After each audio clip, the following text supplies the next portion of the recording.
గుడి నుండి తిరిగి వచ్చేటప్పుడు ఈ తప్పులు చేయకండి. గుడికి వెళ్ళొచ్చినప్పుడు మనసు ప్రశాంతంగా ఉంటుంది. ఆధ్యాత్మిక తన్మయత్వంలో మునిగిపోతాం. O positive energy ఆవరిస్తుంది.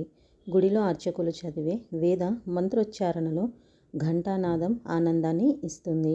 భగవంతుడికి ఇష్టమైన నైవేద్యాలు సమర్పించడం, హారతిని కళ్ళకు అద్దుకోవడం వంటివి భక్తి శ్రద్ధలతో చేస్తుంటాము. అయితే దేవాలయం నుండి తిరిగి వచ్చేటప్పుడు చేయకుని 3 పొరపాట్లు తిరిగి వస్తున్నప్పుడు మనకు తెలియకుండానే కొన్ని పొరపాట్లు చేస్తుంటాము. వీటి వల్ల దోషం వాటిల్లే అవకాశం ఉంది. ఆ పొరపాట్లు ఏమిటో తెలుసుకొని వాటిని నివారించుకుందాము. మరి తిరిగి వస్తుంటే గంట కొట్టకూడదు. సాధారణంగా మనం గుడికి వెళ్ళినప్పుడు లోపలికి వెళ్ళే ముందు గంట కొడతాము.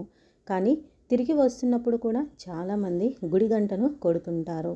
అలా చేయడం సరైనది కాదు.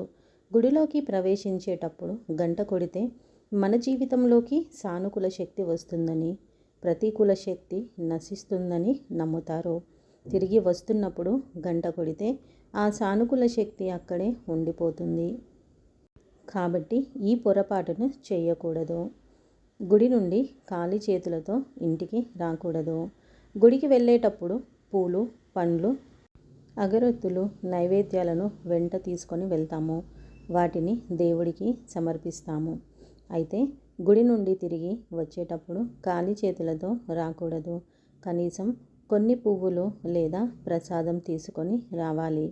శివుడికి నీళ్లు సమర్పిస్తే అందులో నుంచి కొద్దిగా ఇంటికి తీసుకురండి. గుడి నుండి ఖాళీ చేతులతో రావడం శుభప్రదంగా భావించరు. అదేవిధంగా వెంటనే కాళ్ళు కడుక్కోకూడదు. చాలామంది గుడి నుండి రాగానే కాళ్ళు చేతులు కడుక్కుంటారు. మీరు కూడా ఇలా చేస్తుంటే కాస్త జాగ్రత్తగా ఉండండి. అలా చేయడం మంచిది కాదు.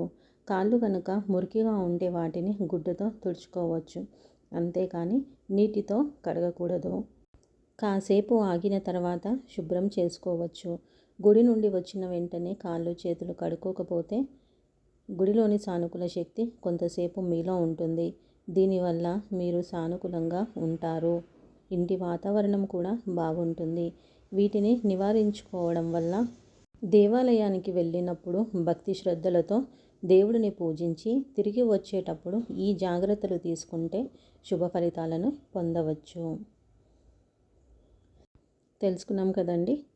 ఈ విషయాలు మీకు నచ్చినట్లయితే లైక్, షేర్ అండ్ సబ్స్క్రైబ్ చేసుకోండి. మరొక మంచి వీడియోతో మళ్ళీ కలుద్దాము. శ్రీమాత్రే నమః.